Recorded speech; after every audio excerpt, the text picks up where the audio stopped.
Have you ever heard of Scratchboard? If you haven't, then I think you're about to fall in love.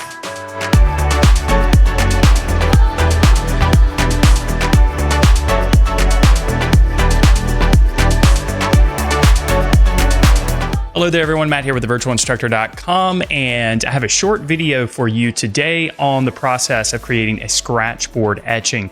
Now, Scratchboard is a medium that's similar to pen and ink, except we create drawings in reverse. Essentially, we're removing a layer of ink, revealing a bit of white underneath with special tools, and of course, those create light values or tones on the surface with lines that we etch into the surface.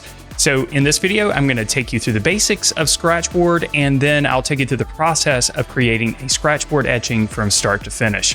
Let's go ahead and dive in. When we work with Scratchboard, we use sharp, specialized tools to remove the layer of ink from the top, revealing the white underneath. You can see these tools are specifically made for Scratchboard. Scratchboard etchings can be created on Scratchboard paper, as you see here. Using these sharp tools, we can scratch the surface of the Scratchboard paper, revealing the white underneath.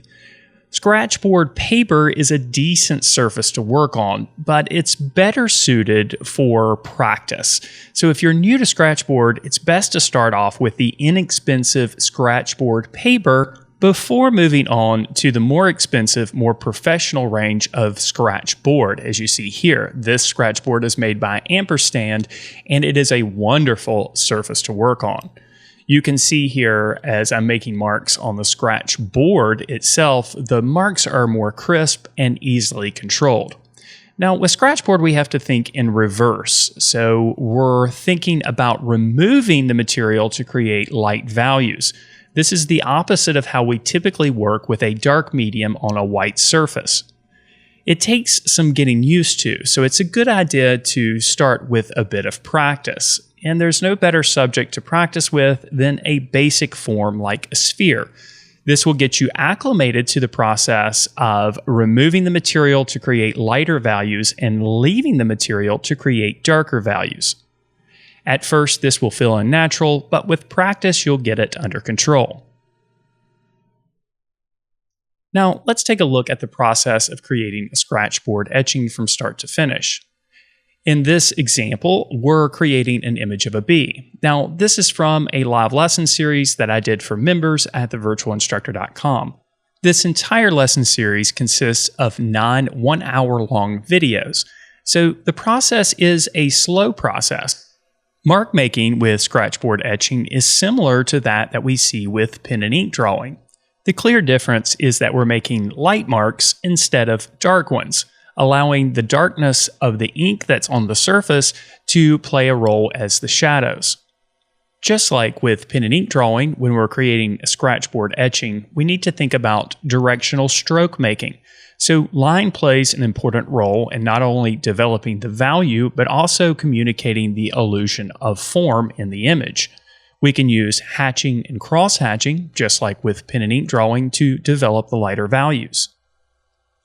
But with Scratchboard, we have a little bit more control over the actual value that's created based on the pressure we place on the tool.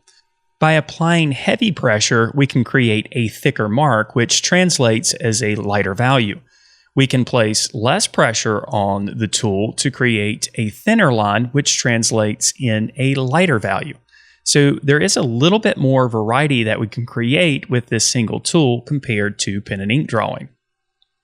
As you can probably deduce, subjects that are linear or hairy or furry are going to translate very nicely into a Scratchboard etching. Since we're using so many lines to define the subject, and line is such an important quality in Scratchboard etching, then subjects that feature lots of lines are going to be better suited for Scratchboard etching. This doesn't mean, however, we can't create subtle changes and transitions in value using hatching and cross-hatching. Here, as I work in the rocks, I'm creating quite a bit of variety here to create the illusion of smooth transitions of value and tone. Now, as I mentioned before, Scratchboard does require some patience.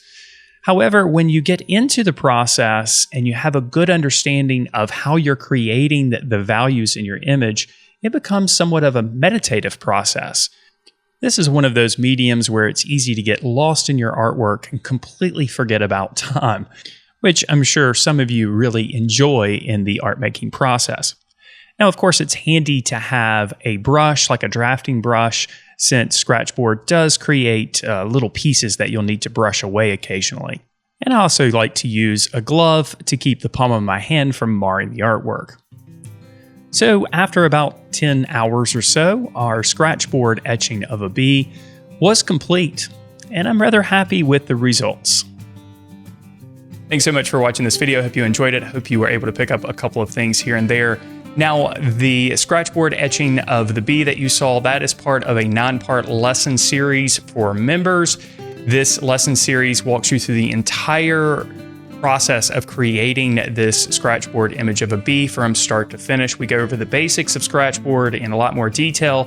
And then, of course, every mark of the process is recorded in that live lesson series. This live lesson series, as well as a variety of drawing and painting courses and all of our other recorded live lesson series, which date back all the way to 2012, are all part of the membership program at thevirtualinstructor.com, which also includes weekly critiques as part of the Members Minute and a year-long curriculum for visual arts teachers that includes absolutely everything that you need to teach. Now, if you want to learn more about our program and start your free trial, I'll leave a link in the description below. And if you want to just check out 3 of our course videos and ebooks for free, you can do that as well. I'll leave a link in the description below for that as well. And that will actually put you on our mailing list, and you'll get a ton of free videos and lessons sent your way if you decide to do that. And also, if you haven't done so yet, or you're new to the channel, why don't you subscribe to the channel and click on the notification bell so you're notified when new videos like this are uploaded. Thanks again for watching, and as always, I wish you all the very best in your artistic success.